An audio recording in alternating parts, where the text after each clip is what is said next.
来，乡亲啊，继续来看这件是中国福建针对马祖的居民推出着福马同城通的卡，而且佫成伫个卡内底放人民币300块，互马祖的乡亲到福建的时阵，坐车甲住饭店拢有优待。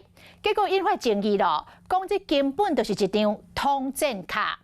民进党的立委来批评，讲用他国的货币来侵害台湾的主权，但是连江县长王忠明佮大力来宣传，并无适当。国民党的立委是讲，爱对台湾人有信心，而且嘛爱看马祖民众的需求。若连江县政府是回应讲，因是服务乡亲的角度，提供地点甲申办的方式，马祖的居民会当依照个人的意愿自行申办。将马祖地标的马祖像当作是主要的设计。中国福建省向马祖的居民推出福马共城通的卡，如今引发着论战。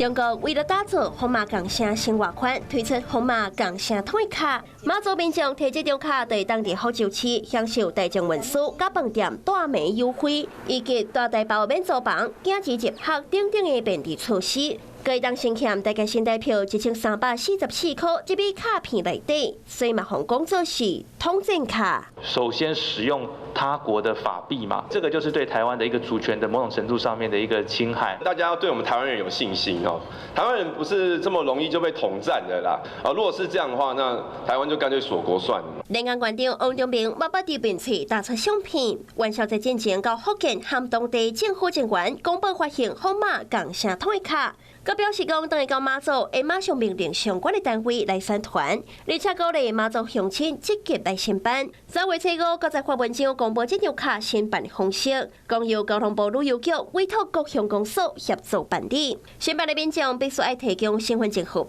台胞证的号码、户籍甲通信地址、手机啊等等的个人资料。唔那方认为讲有治安记录，嘛方认为讲无经过中央。中国的事务应该由陆委会统一处理，连江县政府直接协调国人申办中国福建省主办的福马同城通交通卡，的确不适合。福州跟马祖早就已经是同一个生活圈，应该是以这个马祖人的需求同一个生活圈来去看待。连江县政府表示，本意是服务乡亲，提供地点甲方式，民众会当照个人的意愿家己申办。是讲针对积极来宣传中国的政策，敢有无适当？连江县政府是相当的低调，无加做说明。